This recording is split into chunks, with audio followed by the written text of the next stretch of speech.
इस वीडियो में हम जानेंगे कि जब एक हिंदू पुरुष की मृत्यु होती है और उन्होंने अपने संपत्ति के डिस्ट्रीब्यूशन को लेकर वसीयत नहीं बनाई है, तो बंटवारा कैसे किया जाएगा।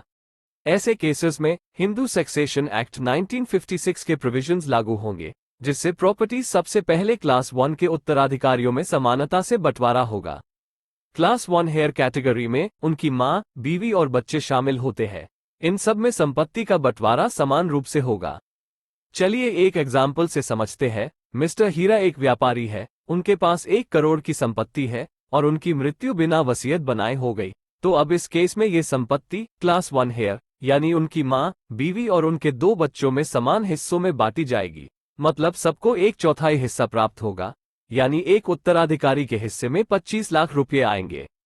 अगर उनकी 2 बीवियां हैं तो उन दोनों को मिलकर एक उत्तराधिकारी का हक मिलेगा और उन दोनों में आधे आधे हिस्सों में बांट दिया जाएगा। मतलब उनकी एक बीवी के हिस्से में 12.5 लाख रुपये आएंगे और उनकी दूसरी बीवी के बच्चे हैं तो उन बच्चों को क्लास 1 हेयर के तहत समान हिस्सा मिलेगा।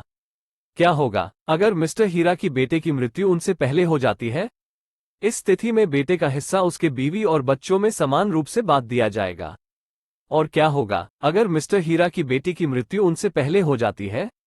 इस स्थिति में बेटी का हिस्सा उसके बच्चों में समान रूप से बांट दिया जाएगा और ये हिस्से में बेटी के पति का कोई अधिकार नहीं होगा। अगले वीडियो में हम समझेंगे अगर एक हिंदू पुरुष के क्लास 1 अधिकारी नहीं है तो उनके संपत्ति में कौन दावा कर सकता है। ऐसी और वीडियोस के लिए हमारे चैनल को सब्सक्राइब करें।